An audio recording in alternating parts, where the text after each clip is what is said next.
Hello and good afternoon. Welcome to our client capacity seminar, and we're going to talk today about real estate lawyers' retainers. And we're lucky to have Kim beside me to hold the discussion up, and we're going to talk a little bit about clients' capacity, vulnerability, susceptibility to undue influence.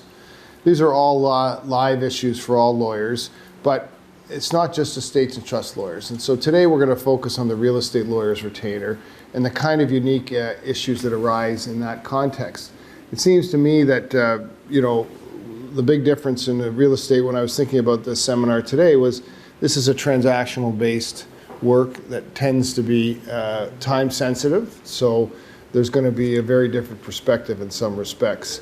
We're obviously, as lawyers, obligated to ensure that any retainer of our clients have the requisite capacity to retain counsel, to give instructions to counsel, and for real estate lawyers, of course, and others, it's to be in a position to execute the necessary documents to resolve the retainer itself and the documents for which they're seeking out their advice. So the presentation is going to provide a general overview of this decisional capacity. And what issues we want to look at is what should a real estate lawyer know or do when there are concerns about client's capacity and the client, him or herself, for example, has entered into an agreement of purchase and sale or an undertaking to enter into a real estate transaction to make transactions, for example, to make a gift, or what role the powers of attorney documents can play in this. So our goal really is to just assist and look at the understanding of the lawyer's obligations, the rules in which the lawyer's conduct will be examined, and how to reconcile the legislative and common law parameters, looking at some precedent cases and some of the key tests. From a societal context, we've got some really cool facts that we're facing the largest demographic shift in history. We've got 962 million people over the age of 60, and we're going to be anticipating giant numbers of over 425 million will be over the age of 80 in 2050. So, in that context, it is, given the predicted that in Canada alone there's going to be 11 million seniors in Canada by 2036, 15% of our population's already over the age of 65. It's certainly the case that all older adults are going to continue to suffer as they age, mental capacity challenges. The longevity within itself brings about medical issues that affect cognition. And as Ken Schulman up at Sunnybrook often says, Dr. Ken Schulman, he'll describe it as that our bodies are outliving our minds. And I think that's an interesting way of putting that. Some of the population statistics are there on the screen, but in the U.S. itself, Alzheimer's is the sixth leading cause of death with no cure, and 1 in 11 Canadians over the age of 65 currently has Alzheimer's or related dementia. So you can see the overwhelming impact that the aging population is having, and so we're looking at ways to manage that reality in the context of our capacity challenges in the context of today for real estate solicitors. So that sort of sets the stage, and over to you, Kim. Right, so capacity issues are probably one of the most complex things that we deal with on a daily basis in our practice. Capacity issues are rarely ever straightforward. We know that there is a legal presumption of capacity, but we also know that capacity is defined or determined by consideration of a number of factors. For example, the facts, the law, and medicine, and by applying the evidence available to the test for capacity. And I say test like that because there really is no test.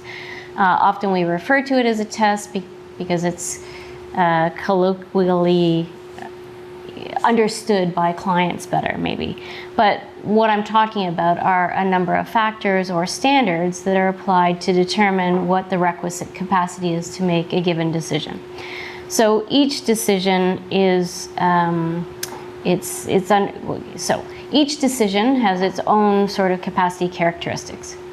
There is no definition for capacity. There is no person that is globally capable or incapable. And capacity is determined on a case-by-case basis.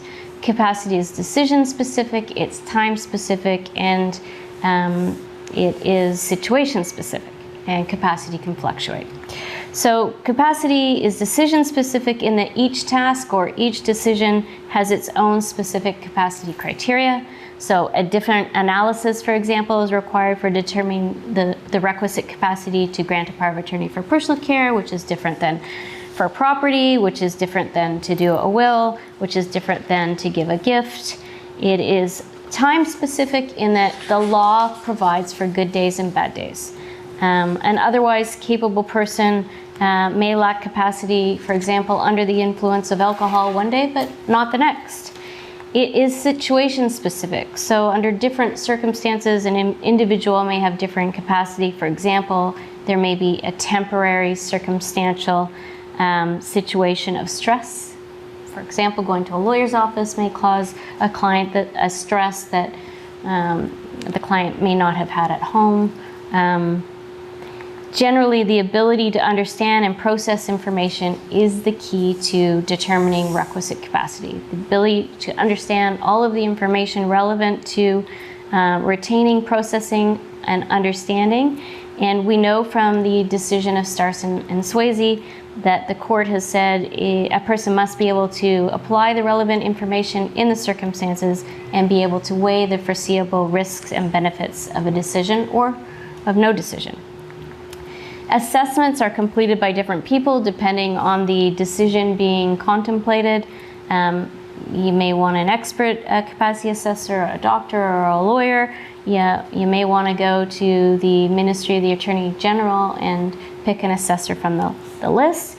And we also have retrospective capacity assessments. So capacity is often evaluated long after the decision in question has been taken. Importantly, capacity is governed by both legislation, statute, and common law. Many capacities that we deal with in the estates and trust context are dealt with under the Substitute Decisions Act. For example, the capacity to manage property, the capacity to make personal care decisions, while other criteria are gleaned from case law. For example, testamentary capacity, capacity to marry, etc. Overall, we have to keep in mind that there are serious ramifications from the outcome of a capacity assessment, in that we can interfere with a person's autonomy and rights and a loss of liberty and freedom. So we have to be careful in our advices to clients and the rights that are provided. In the context of real estate law, we know that it's estimated that 1 in 4 Canadians will be over the age of 65. And so real estate lawyers can expect, and in fact, we see it in our practices every day. And if you look at the decisions coming out on Canley, you'll see that a lot of cases in our area actually involve real estate transactions, property transfers later in life for different reasons. So the potential for real estate lawyers is far-reaching, I think, and there are many, many different examples that we can point to. I'll just mention a few. So let's say there's an older client who's made a decision to downsize and move to a retirement residence, and perhaps in doing so has agreed to sell their house. Maybe the house is being sold under a power of attorney document granted by the grantor, the person. Maybe the house is being sold for less than fair market value to a family member. And what should you do in those circumstances? For example, if the transfer is being done under power of attorney, what are the best practices? What are the guidelines? What due diligence should you do in terms of accepting that power of attorney for a property document? What further investigations ought you to look at? And so let's say there's an agreement of purchase and sale for the grantor's home, but the person has been diagnosed with dementia, is in the process of moving to a long-term care facility, and you're being retained. Let's say the power of attorney document just has one signature. Is it valid? Can you act on it? Just again, due diligence. A longtime client is moving in with a daughter's family. You're acting on the close of the sale of the house. Your client explains that the maintenance and upkeep of the home had become too much and shares with you that Sometimes he experiences memory loss due to falls or recent trauma. What do? Do you just accept the power of attorney document? How do you know the transaction is above board? A client's will was executed last year and all of the estate assets are to be distributed equally on death, but all of a sudden your client says to you, I want to give my condominium to the daughter, and immediately. So that condominium, if it leaves the client with like minimal or next to no assets, what are your obligations and should you undertake that transaction? So just an overview of the statutes. We're talking about the Substitute Decisions Act, which provides the statutory criteria for determining capacity managed property, to grant a power of attorney for personal care, to grant a power of attorney for property. It also deals with guardianship of the person and the property. It also sets the framework or the guidelines for attorneys and guardians to act. And the Mental Health Act deals with voluntary, informal, and involuntary admissions to psychiatric facilities and requires an assessment of a person's capacity to manage property on admission. And those statutes protect the rights of patients by requiring formal rights advice, etc. And there's also a process where some of these findings could be challenged pursuant to tribunal, the Consent Capacity Board. And then we have the Healthcare Consent Act that codifies the common law requirement for healthcare practitioners to obtain capable, informed consent prior to treatment decisions, which includes admission to a long-term care facility. So those are the sorts of statutes that we're dealing with, and we know that there are checks and balances already in our system, which is not a perfect system, but the Consent Capacity Board is an independent tribunal that is established to provide fair and fairly immediate access to adjudication of consent capacity matters. They hold hearings within 48 hours, and their hearings consist of matters under the Mental Health Act, under the Healthcare Consent Act, under the Substitute Decisions Act, as well as Personal Health Information Protection Act and the Mandatory Blood Testing Act.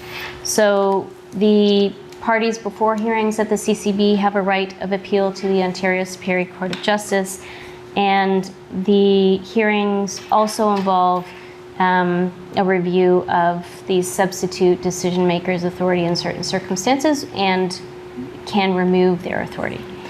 So Ian, over to you to talk about, in the real estate context, capacity to instruct counsel.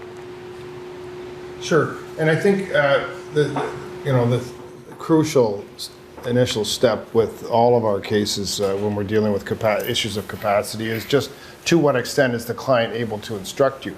And excuse me, we can find that it's difficult to really force this issue on clients where we have long-term relationships, and that can be often the case with circumstances where a lawyer has worked with this client for many years or worked with the family. But having said that, we're still obligated to make clear efforts to ensure that if the client is showing signs of confusion or isn't totally appear to be comprehending what we're saying, we have to consider whether or not that person is capable of instructing you. And how do we fulfill that role? Well, as the slide 20 is showing here, it's a rebuttable presumption an adult client is capable of instructing counsel, and the key elements of that is understanding context, knowing the choices, and appreciating the consequences. So, I always want to make sure that I've got the client with a full comprehension on what are the associated financial and legal issues that are being dealt with, and making a delicate inquiry into the client's circumstances. But overall, in order to have capacity to instruct counsel, we have to make sure the client, the checklist in my world is sort of understand the context of the decision, that the client understands the context of the decisions, like what are they being asked to do and why by the lawyer, that the client knows the specific choices, to be able to understand and process the information, advice and options that are being given to them in terms of what the lawyer is presenting, and then thirdly, appreciating the consequences of the choices. and appreciating the pros and cons and potential results and the various options. You know, I always use the definition of capacity, testamentary capacity, and it's a great starting point for me, is to know and understand the nature and effect of your dispositions and those who would properly enjoy your bounty. And you know, if you think about it, you really are coming at most of these problems, making sure the client is engaging with you, and when you see signs of confusion, it's not a question of just throwing in the towel and saying this client can't give me instructions, but it's you making those kind of deeper inquiries and making sure you're taking good notes of it. The person's capacity to instruct counsel really involves those kind of core elements, and they have to have this understanding that the retainer agreement confers authority on the lawyer, so that, you know, the information that is being exchanged on an ongoing basis and the meaningful discussions and instructions you're receiving throughout are known and understood by the client. It's really not necessary that the client understands every single detail, and there's lots of authority in that in terms of capacity in the wills context, but it's the same in a situation where there's a real estate related transaction. A client who is going to do a will doesn't necessarily have to know absolutely everything about the nature and extent of their assets, but they have to have a general understanding and an understanding of what the options that are being put to the client in terms of the instructions, and that same theme picks up on with real estate. And I think it's easier to identify it with real estate because it's, as I said earlier, it's a transaction-based event. So, Ian, what do you like? Go ahead. Sometimes I'll go to a client meeting and I start to worry that the client maybe doesn't have that capacity to sign the retainer agreement. What is your practice? Do you wait to the next meeting? Do you get it signed because there's a presumption at law? How do you handle that question? Yeah, it's really tough, and I do run into that from time to time. And I think sometimes, like you said earlier, you have to worry. You want to be worried that the client is typically a bit nervous. They've come in, especially if they're older or more vulnerable situations, just generally with age. They're going to be more nervous. So I'll often say, look, here's the retainer agreement. I'll go through it with them, but I'll say, look, you know, if you want to look at it, go home and think about it, and you want to come back, and then it gives me another chance to have the discussion with them. Or sometimes I'll start the meeting with the retainer agreement discussion and then say, I'm going to come back to this. And after I've gone through the issues with the client and got them to understand basically the kind of work that I might be able to assist them with, then I bring back the whole question of the retainer for two reasons. One is to test their capacity in a sense, making sure they understand the cognition, and it's always good to return back to the same topics that you've spoken of earlier. And secondly, by that time they've kind of got to know you. You know, until you're a stranger, but after 15 or 20 minutes, at a certain point in your career, you get pretty good at either making a client comfortable with you or not.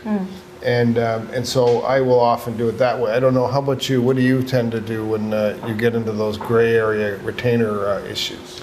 I err on the side of caution. I've seen too many files from the opposite side where counsel have been hasty to enter into a retainer without doing their due diligence, and I think there is a real risk of, you know, law society sanctions or whatever, regardless of the presumption of capacity. And I just again go back to Justice Cullity in Banton saying a higher degree of professionalism is required in those situations, and so I like to err on the higher degree of professionalism. And I will usually always have an associate in with me who's taking copious notes, and I, like you, will give the retainer agreement and say, hey, why don't you come back in, go through this, and I want you to have an opportunity to review it. And just so I have an opportunity too of seeing them on a second meeting. But I'm really, you know, I know there's a presumption. I know that if I don't get the retainer signed, I'm not going to be paid. But in those situations, I would rather err on the side of not getting paid, if you know what I mean. Absolutely, and I'm the same way, because ultimately, the money can't drive that decision at that point, because most of the time you get paid. So it's not like it's not a high risk scenario. So those are some of the preliminary capacity to instruct considerations that I will go through, and that's really helpful on the retainer piece too. Right. So on the capacity to contract, which you need to have to be able to enter into a real estate transaction, we know that pursuant to the Substitute Decisions Act, in any event, that you have to be 18 years of age, and if you are, you're presumed capable to contract. But there's no statutory test for the capacity to contract. We look to common law, and primarily, although there are a number of cases, the Bank of Nova Scotia and Kelly case from Prince Edward Island, it's a Supreme Court of Canada decision, it's been out there for a while. In that case, the court said that in order to have the requisite capacity to enter into a contract, including a real estate transaction, that you need the ability to understand the nature of the contract and understand the effect the contract would have in light of the circumstances. In other words, a person must not only understand the nature of the contract, but also the impact on their interests. So the court emphasized that a person must be able to exhibit an ability to understand all the possible ramifications of the contract. The criteria to be applied to determine capacity to contract are based on the principle that a contract requires informed consensus. So there must be free and full consent, and consent is an act of reason, obviously accompanied by a deliberation of all of the circumstances. So the other area where is very relevant to real estate is the capacity to make a gift. Yeah, I think, you said that so well in the context of capacity determinations, that it's accompanied by deliberation and consideration, and thoughtful deliberation and consideration. And perhaps one of the most important areas where you need thoughtful deliberation is the capacity to make a gift. Because at the end of the day, a transfer of real estate, as noted, doesn't always have to be subject to a contract, an agreement of purchase and sale, but it's subject to it can be subject to a gift between the two parties. And so, and this happens outside of an estate. So we call it inter vivos, a gift of someone giving this to another while they're alive. And this inter vivos gift is a transfer of property that is usually done for nominal consideration. So when you're into that scenario, the courts have been very, very reluctant to simply let these gifts prevail, during lifetime gifts prevail, without some careful scrutiny. And the presumption there's a presumption in the context of these gifts that there's a presumption of undue influence. And so, the capacity to make the gift of property in and of itself, it sort of varies in terms of the circumstances and the sorts of things that you talked about earlier, Kim, and that is that what kind of situation specific determinations are being made, and the reasons for the variation of the gift, why the transfer is even occurring, and so on. But if it can be determined that the value of the gift is minimal, obviously that affects the test that needs to be applied. And there's a case, Royal Trust and Diamond, where these factors that were considered, they looked at the ability of the client to, and this is an inter vivos gift, to understand the nature of the gift and the ability to understand the specific gift, understand the specific effect of the gift and the circumstances. So, the courts are going to look at all the surrounding circumstances, and so the more due diligence you've done at the outset, and starting with careful considerations on the retainer, then start watching your presumptions of law that the recipients have to be well aware of what they're getting, but of course the donors have to be as well. In the context of real estate transactions, it's also, realizing that the monetary value of the property will likely make up a substantial portion of the donor's estate. And so, we get into gifting houses and stuff, and certainly in some of the big centers where, houses are a big part of anyone's assets and certainly anyone's estate. The high value of it, of course, is a big consideration. When I'm looking at this capacity to make a gift, I'm always wanting to think about it in the context of testamentary capacity, because it's a different beast, but it's also the same foundations. And one of the things that I like to do whenever I'm thinking about capacity in different aspects of what people's determinations are as to whether or not proper inquiries have been made is I look at the testamentary capacity test, and as I say, I sort of have that standard test in my head, nature and effect of the dispositions, those sorts of things. But the significance of the gift in relation to the overall value of the donor is vital. And there's a British case, Ree Beanie, that in the context of it, where there's an elderly woman who was gifting her house to only one of her 3 children.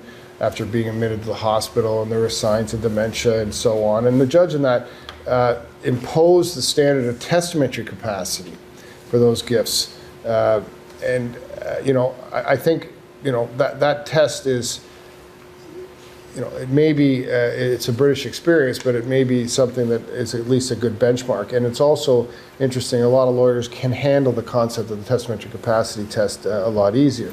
So prior to this, where we got on the screen, the Matthew St. Michel case, where the Supreme Court of Canada said the test for testamentary capacity should be applied to an inter vivos gift of real property.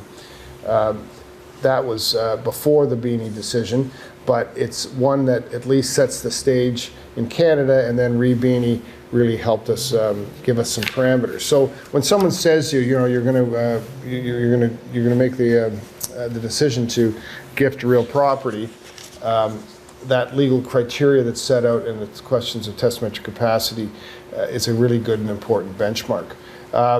The test for making a will is more onerous than for entering into a contract, and the Kelly and Rural Trust decision that we just talked about helps us get to those parameters. But the legal criteria being applied is the Banks and Goodfellow analysis, which the court has said, look, the ability to understand the nature and effect of making a will, the ability to understand the nature and extent of the property, and the ability to understand the claims of others. So the Banks and Goodfellow testamentary capacity test does ring true in even the context of a solicitor who's going to be doing a real estate transaction, because the cases have pushed it that high in terms of the expectations. But when I look at it, I don't see that as a negative thing. If I'm a solicitor who's going to be engaging in a transaction of this nature, why not hit the bar pretty high in terms of testing capacity? And there is, in theory anyway, no higher test than that test that was set out in the Banks and Goodfellow, and the type of considerations that you're going to need to understand. That does the recipient, the donor, do they have an ability to understand the nature and extent of their property? So when they give away the house to one of the 3 kids, and that's the bulk of their estate, are they truly understanding the impact of that? And real estate lawyers whose client has requested assistance with a gratuitous gift, which is often the case, can use the requirements of testamentary capacity to really help you get over the hill in terms of determining the question of capacity for the client to do that gift. And I think it's certainly supported by the case law, but I think it's an effective tool, and it is an easy test to apply, relatively speaking. And if I've gone through this test carefully in my mind with the client, then I think I've gone a long way to confirming the gift. And secondly, I've also gone a long way to protecting myself, because I'll have taken careful notes in the context of the situation-specific determination based on the test in Banks and Goodfellow. So why don't we talk about capacity to manage property? So that's a test, so to speak. Again, that is under the Substitute Decisions Act. I won't go through it. It's on the slide there. It's an important one in terms of the ability to manage your property. May be very instructionist when you're trying to determine whether or not a person has the ability to understand the real estate transaction. Can they manage their property? Do they understand what the what the parameters of that transaction look like? So it's useful, I think, to look at capacity to manage property under the STA. And I think you need to have some background knowledge on how these sorts of things apply. So we know that, for example, there are only 2 circumstances in which a person can be deemed incapable of managing their property, and that's the first, if they're assessed under the Mental Health Act, which requires a physician to assess them. And the second is a finding of incapacity to manage property by an assessment from an authorized capacity assessor under the the ministry guidelines. So just a few minutes on this power of attorney for property. I know most people who are listening know what a power of attorney for property is. And then if it's continuing, it means that it survives incapacity. But in a real estate practice, like we're seeing time and time again, these documents being misused and the transactions being set aside. So just to review what it is might be instructive in terms of making sure you've done your due diligence. So it's a powerful tool. You can do anything with it but make a will. And you should always give really careful thought to who should be your attorney when you're preparing these documents, and know that an attorney is a fiduciary and that there's a relationship of trust, and that the fiduciary has the power to alter that the grantor's legal position. And so because of this special relationship, the common law imposes obligations on an attorney. And so there are duties and obligations set out under the Substitute Decisions Act and at common law. And so you want to make sure when you're taking instructions, let's say from an attorney, that they're acting within the scope of their authority, either at common law or under the document. Make sure you understand what powers the document confers or limits. Sometimes these documents are very limited, and you might find that the document doesn't authorize what you're about to try to undertake. That the attorney is not self-dealing and is not acting contrary to the best interests of the grantor, and that they're not delegating their authority, as well as if we look at common law again, that case of Banton and Banton, you'll see Justice Cullity had a stab at what the obligations for an attorney were, and he said to manage a person's property in the manner consistent with the decisions of the person's personal care as well, and that to encourage the incapable person's participation in decisions. So from that perspective, it makes sense that you can ask your attorney-client to meet with the grantor. And that would be, I think, good due diligence. What do you think, Ian? Yeah, I think so. And it's funny, the Banton decision will always come back because it's so well written and such an important thing. But this point that it's always worth just looking at the power of attorney, because it's inadvertent sometimes where people will misuse a power of attorney. And so these duties are important to make clear to your client. But what I find is that clients come in and they've already done it. So they have consulted, for example, or but they didn't understand that their obligation was to account, or they didn't understand that they couldn't self-deal, and that they had thought that they were encouraging the individual's participation by listening to that individual and doing what they'd asked you to do. Well, sometimes you kind of have to treat that a little with kid gloves, because sometimes you're being asked by someone who's in a vulnerable situation to do something that isn't probably correct for you to be doing legally, like self-dealing or enjoying the profits or things like that you said before. But I think it's really important to look at the power of attorney document, make sure the powers are there, and understand that is really, it's your will at the moment in time during the incapable individual's lifetime at that point. And so it's the paramount document to understand, and also understand its legal effect. So what do you think, Ian, where an attorney comes to the real estate lawyer and says, I want to do this transaction, about whether or not it's a good thing to do, or let's say a prudent thing to do, to ask about the grantor's will? So yeah, I think it's very important. Though you the Act says that if you're the power of attorney, you better know what the will says. Yeah. And so some people say that's a big affront, and maybe a bit nosy on the part of the attorney, but for good reason, you need to know what the will says and what's going to happen. And in turn, the real estate lawyer. I think so too. I think really it's the same problem, because they want you to know what the will says, so that if you do dispose of an asset and it has some inadvertent effect on the will, then at least you know what you're doing when you're going into it. Yeah. And so it's something that, you're right, a real estate attorney, a lawyer should be asking the attorneys for that as well. And if the attorney doesn't have it, it's a good opportunity for them to trigger that request. Yeah. Okay, so it's important to keep in mind, obviously, that capacity to make legal decisions doesn't stop as soon as a client reaches a certain age, like 65, for example, or if they're diagnosed with dementia or Alzheimer's. It doesn't therefore mean that they are incapable. So intermittent capacity issues may be best dealt with by having this continuing power of attorney for property, especially where a real estate transaction needs to be completed. So it's not all bad. There's good to these documents, but just, I guess the message is be very cautious.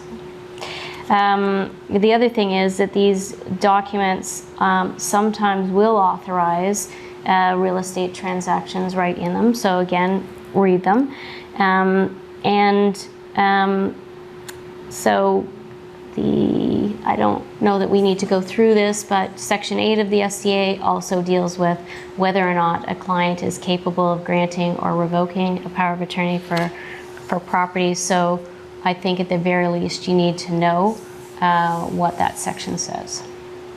Yeah, and sometimes I'll even go look at those sections and walk it through with the client when I'm testing capacity issues to say, okay, these kinds of inquiries need to be made, and what kind of questions can I ask around those inquiries?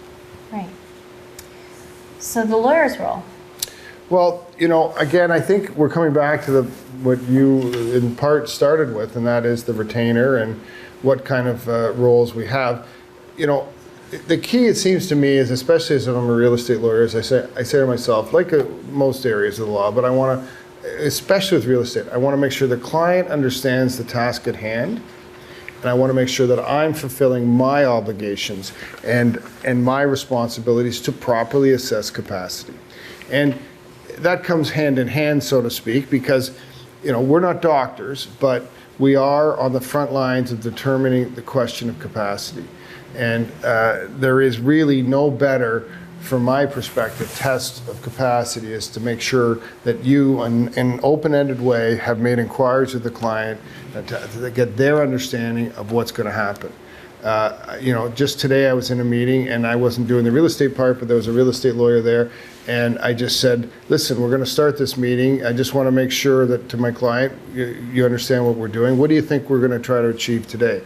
I didn't say what do you think, I said, what do you want to try to achieve today? Because I wanted a sense as to whether or not the client understood that what we were driving at was the real estate piece of a settlement that we'd entered into. And I had the real estate lawyer there, so it wasn't a test in the sense, except that I wanted them to describe what they were doing, because they were not at 100%. And so, are you entering into a contract? You're entering into a will. Like, what kind of probing questions are you getting out of the client?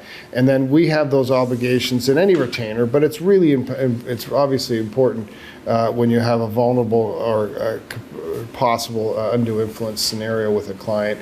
But someone who is vulnerable is always going to have the possibility of undue influence. So, as you pointed out in the Banton decision, this high degree of professionalism is got to be balanced against the other part that the court, Cullity said in Scott and Cousins, and that is that a lawyer shouldn't play God either, and that they need to make sure that we have taken the opportunity to assess capacity. We've got presumptions on our side. We want to finish the transaction because you feel that that's what the client's instructions are, and you want to fulfill those instructions.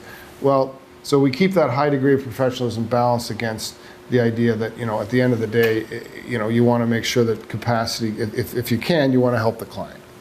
Right. So let's look at a few of these cases. So Gammon and Steves is a case where there was an elderly couple in their 80s. They sold their home to a niece and her husband, as well as some vehicles and furniture, and then later brought an action to have everything returned. And the trial judge in that decision found that there was a failure on the part of the lawyer to explain the true nature of the transaction to the elderly couple, and that the couple, in addition, had brought the niece from the nursing home. The niece, was brought by the niece from the nursing home, and they had arranged the lawyer to attend. And notably, and it's right in the judgment, which is somewhat interesting. The lawyer smoked, had a coffee, and had a general discussion for 45 minutes, but not a word about the transaction. And never spoke to the couple alone. And the court said that the lawyers have to take sufficient steps to satisfy a court that the grantor in a real estate transaction is fully aware of not just the circumstances, but the consequences, and importantly, that there's no undue influence. So this transaction in this case was set aside, and it was appealed and upheld on appeal. So another case is Tulik Estate in Ostapowicz, and this is a seminal case for independent legal advice, by the way. And this is a case where an elderly man with issues concerning capacity made 2 inter vivos gifts of adjoining property, one of those properties of which had his house on it, to a longtime friend, but ignoring the fact that he had a daughter with special needs.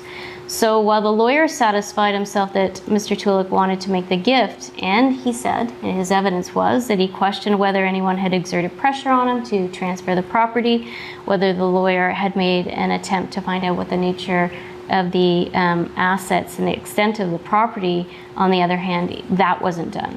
And there was no knowledge of whether or not what assets Mr. Tulik owned and what percentage of his assets he was giving away, and how he expected to cope with his future life expenditures. So the court couldn't find that the lawyer met the requisite tests of independent legal advice or as an independent advisor at all, because he didn't make full and complete inquiry into the circumstances of the client. And but despite not providing that ILA, the court did not find that the lawyer's conduct amounted to negligence. But it's good guidance. So in this case, Michelle's and Kinnear, in this case there's a plaintiff and a husband who transferred the matrimonial home to certain family members subject to a life interest in their favor. The husband had terminal cancer, died 3 weeks later, and the plaintiff, the wife, sued the family and the lawyer who drafted the deed, arguing that she would have inherited everything on her husband's death had it not been for this conveyance. And she argued that there was a failure to explain the conveyance and her rights, and there was no ILA, no independent legal advice. So the lawyer in this case admitted that he didn't meet the standard of care, and that he was not acting as a reasonable, competent real estate lawyer in the circumstances. But the court wasn't, however, and this is important, persuaded by the evidence that had the lawyer met the standard of care, that the wife would not still have completed the transfer, and importantly, that the lawyer's conduct didn't cause the plaintiff to divest herself of the property in the way that she did by the gifts. So another case, another way of looking at these documents is to see whether or not the doctrine of non est factum applies. So that's a plea that a deed or formal document is declared void for want of intention, and that's exactly what happened in Murphy and McDonald. Murphy signed a document which provided a yearly lease of a property by Murphy to McDonald. When Murphy terminated the lease, McDonald attempted to enforce his rights. Murphy said, "Hey, I had no idea that there was a clause in there that gave you any sort of right. Never talked about it, never saw it, never read it. It was not the bargain that I entered into." And the court found that she wasn't careless, and her eyesight was poor at the time. And she relied on McDonald's lawyer, who didn't go over the clauses with her and who did not get her ILA and ought to have. So that's just some of the cases. I mean, there are so many of them, but what about the rules of professional conduct, Ian? Well, it's a good point, because it really does tie into these cases, and you noted that one case that there was no finding of negligence. I mean, at the end of the day, we don't want findings of negligence or findings of professional misconduct in any regard of what we're doing. But the central theme still keeps coming back to the expectations of the court are very similar to those that we see in our day-to-day practice on the solicitor's side for wills. Whether or not the standard is as high as doing a will, the idea that the court is expecting you to do the sorts of things that you've described in those cases is a real testament to the similar kind of expectations that the rules of professional conduct are identifying. Because really, it's Rule 3.4 starts into this whole debate and consideration. But we've got a fundamental duty of loyalty. And what is our duty to a client with diminished capacity? Well, that's dealt with in 3.2, which is described on the screen here. But, you know, the language in that part of it is not that informative. I mean, as far as reasonably possible, maintain a normal client relationship, that is instructive. It sets a very minimum parameter in my view. So what does that mean? And I think you start back with these Rule 3.4 stuff where it says you got a duty of loyalty, you got a duty of confidentiality, you got a duty of candor. Those sorts of things don't change if you have a client with diminished capacity. And so it's incumbent on a lawyer to make the inquiries that are necessary to investigate capacity, but also to preserve the confidentiality of any information that you're gleaning from it. And the problem with a lot of these transactions when we have clients with diminished capacity is that there's other people around often. And whether or not you just leave them out of the room or not doesn't always solve the problem. And so, you know, I like to go back to my kind of core elements, and that is that I've got a duty of confidentiality to my client, and if I've determined that client has capacity after making inquiries sufficient to be comfortable with it, then I've got the same duties as I do with every other client. So if I'm alert to the impairment, but I'm also sensitive to the fact that capacity is a fluid element of anyone's life, and the decision-making can fluctuate over time, then that helps me keep sort of my sea legs, so to speak.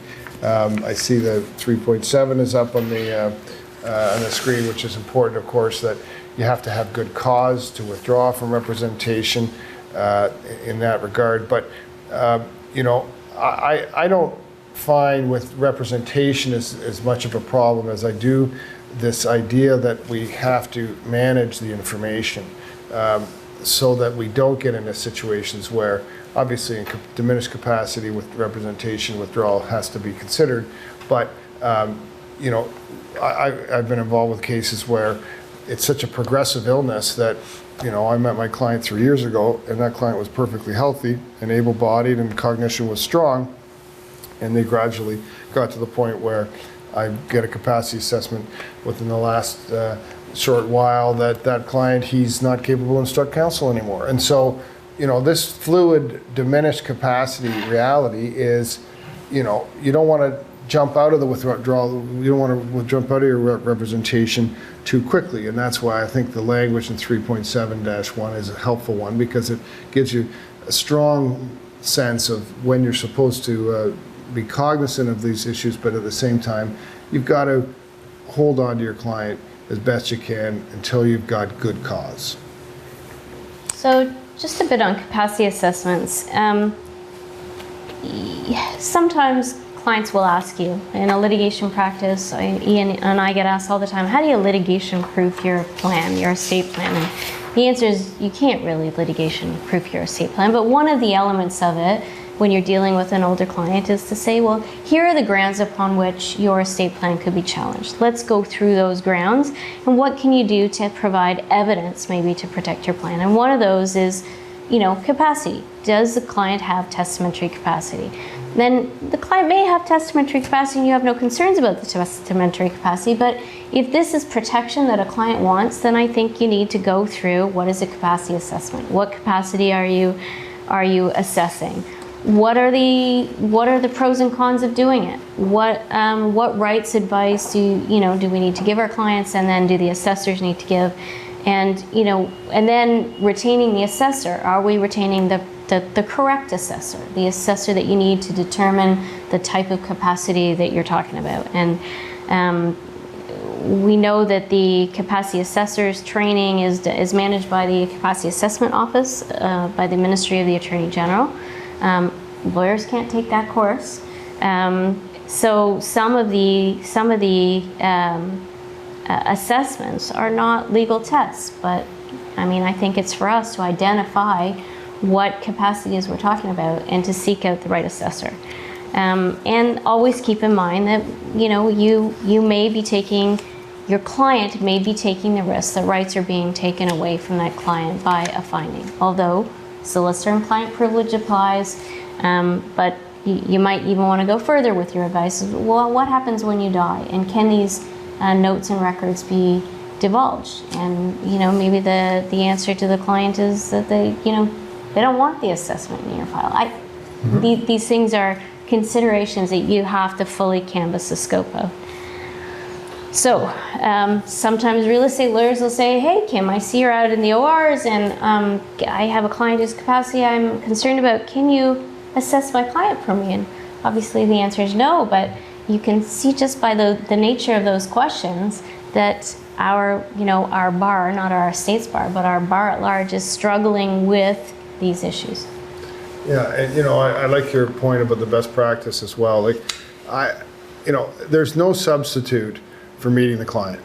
And, I always, I see this time and time again. It's like, I want to be the one who tests it and sees the red flags and determines whether or not we need to take it another step down the road of assessment, or whether I'm comfortable in assessing them. And truthfully, I get it wrong. And I'm sure we all do from time to time. And that is that I've had cases where I thought the client was capable of instructing me or not, or whatever task that I was done over the years. But I'm saying, it's close call, so let's get an assessment, and it comes back and they're incapable. So that just shows you that, as much as you want to do the careful testing and then circle back with the questions and be making sure that the clients are understanding the nature of the transactions and all the sorts of things we're talking about today, and especially in a real estate matter, there's no replacement for time. And I guess it's easy for us to say that because we're not in the hurly-burly of a moment where we got to get the deal done, and we got 7 documents to sign, and we're closing a triplex that's got a commercial property in the bottom of it and some environmental problems in the back, and all of these legal issues that the solicitors, real estate lawyers can be dealing with, but they're under a time crunch.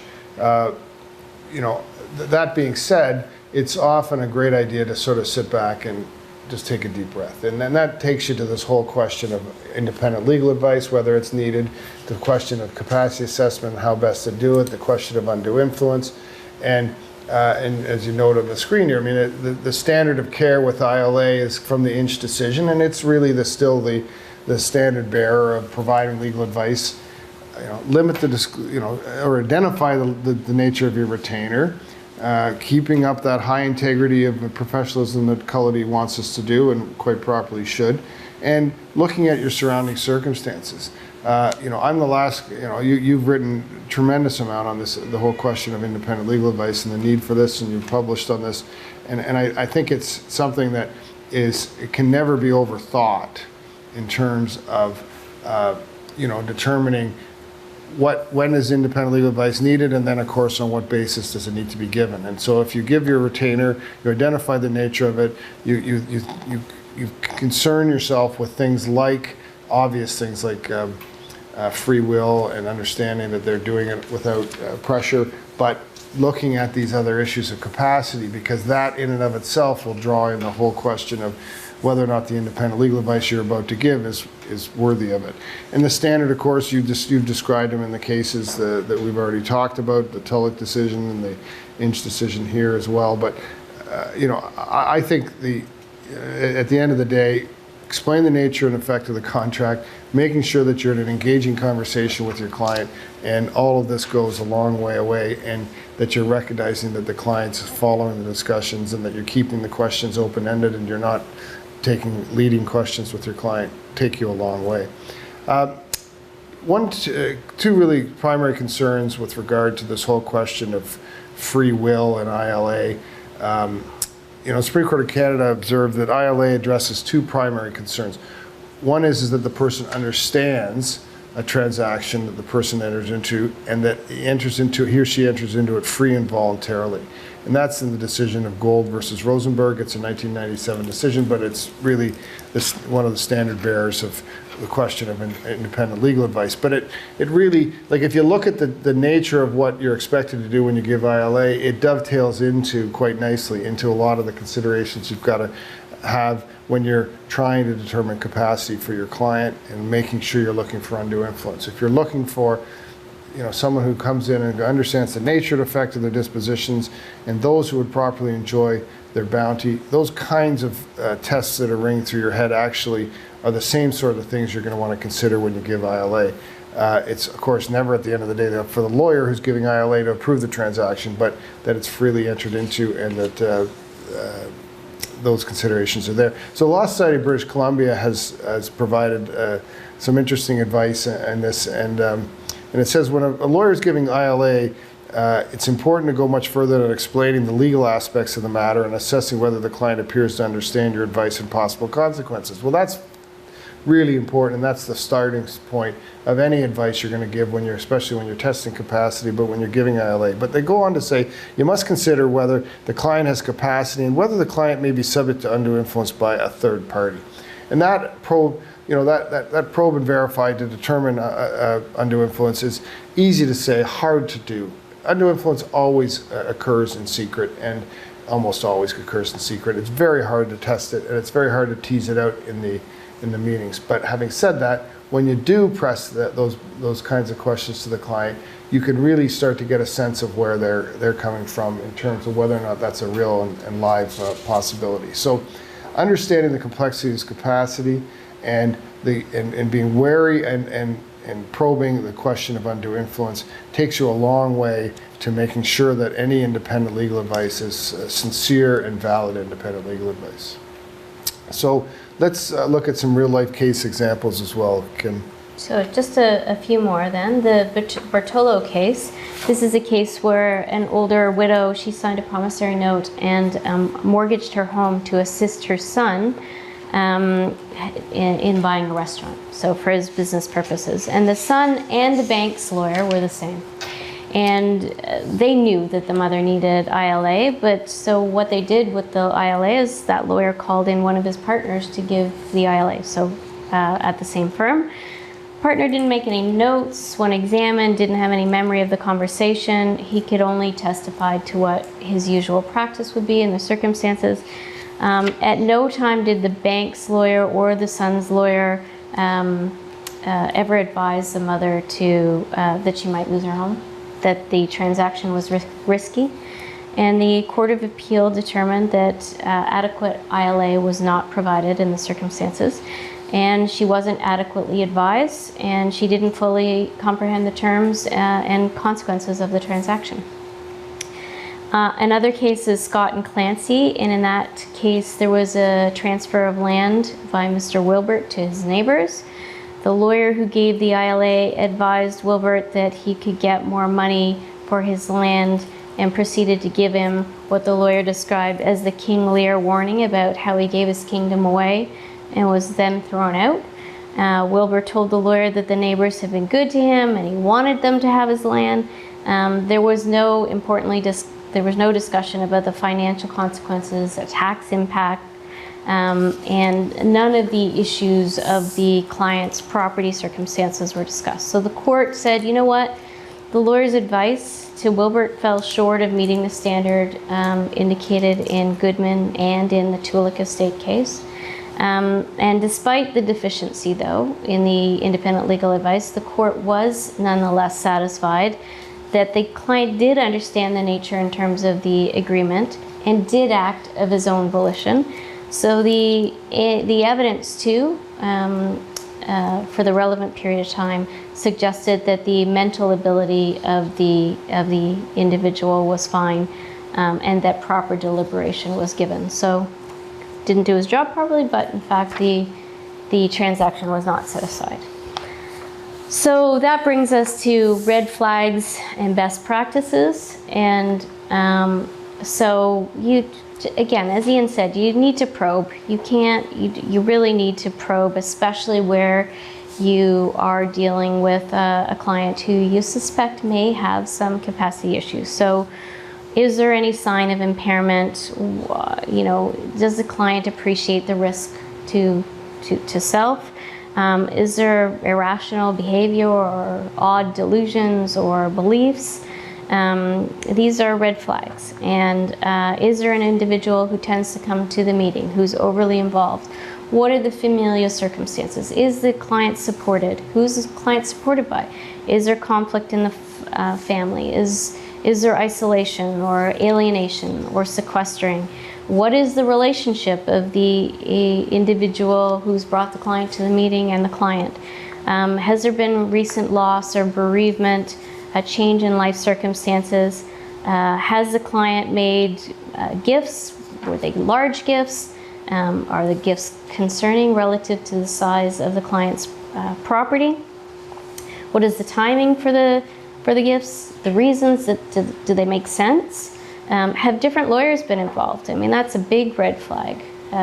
Where there has been a usual lawyer and all of a sudden there's somebody else or a variety of new lawyers, that's a big red flag. Does the substance of the transaction make sense? Does it seem rational? Are there recent medical events? Did you take instructions alone? Are there communication issues? Is the client under any sort of disability that you need to try to accommodate to give the client the best ability to make a decision and to give instructions? Consider declining the retainer if you don't think that that the client has made a capable decision, or that there's undue influence at play, and you're able to identify that. Trust your instincts. Obviously, be mindful of the rules of professional conduct. We have a lot of resources between our firms on our website, so have a look at those checklists. Yeah, and just the last point too is I think it's amazing that a lot of these red flags that you went through are also good practices for anyone you're acting for. And so sometimes you gloss over it if you've got a client who's 35 years of age and has got a transaction that they seem to you the capacity is not an issue, but it's also nice to have a bit of a habit of making sure that, well, okay, let's take a moment here to make sure that you understand the nature of the transaction and make sure that, because it feeds all of your sort of general practice. And so when the court was on that poor lawyer who of course didn't remember anything, but he could give evidence as to his general practice, it's not that it's an excuse, but it helps. The truth is that a good general practice and a practice that makes those inquiries with all clients makes you a better lawyer, and it makes the clients more informed, which is always great. But yeah, I agree. You're right too about the 35-year-old. So I recently purchased a cottage, and I'm a lawyer, but looking at the agreement, it was daunting to get through, and I had questions, and not the capacity was at issue, but the understanding. When it's not something you're familiar with, it takes a while. Yeah, and it's funny, and I either end up spending too much time on those sorts of things or too little time. And I just rely entirely on my lawyer, and I just say, okay, look, you're going to deal with this, and I can't even begin to read this. Because it's not a comfort zone for you. Well, you imagine it's a client, if you're entering into a big transaction, it can be driving their whole economic world by buying this small business or buying this piece of real estate that's going to be a triplex, and they're going to run it for rental income and things like that. And their focus is not always. It's not a question of capacity, but they're unfocused. They're trying to deal with the business side of what they're about to get into, and they're not necessarily going to be there for the legal side. So the fact that you identify red flags and you say, well, wait a minute, so you don't even know the price you're paying for this? Let's go through this carefully, like this, and make sure you understand this, so that everybody understands. Well, I thought that I was paying this. Well, there's these extras here, and it's going to be another, 20% more. And oh no, I always thought this was my price. And those are and the land transfer tax. That's right, the land transfer tax. Some people don't even contemplate. And it's a big number now. I mean, not that it always was a number, but now it's a big number. And it's only going to get bigger, presumably, as governments are more and more starving. So yeah, I think it's good, and I think it's, especially in the real estate world, it's a high volume transaction for most people. Like in your life, you'll probably do a will, and you'll probably do at least one real estate transaction. And so when I say high volume, I mean it's something that is meaningful in their lives. It's not everybody that's going to enter into a partnership agreement and a share swap and tax consequences and all those sorts of things, but lots of people will enter into these kinds of transactions. So the more we can be wary of it, and the more we can, it helps inform the client, and the more comfort they have with the transaction because you've informed them and asked some questions, the better it is. All right, well, I think that's a wrap. Thank you, Ian. Thank you.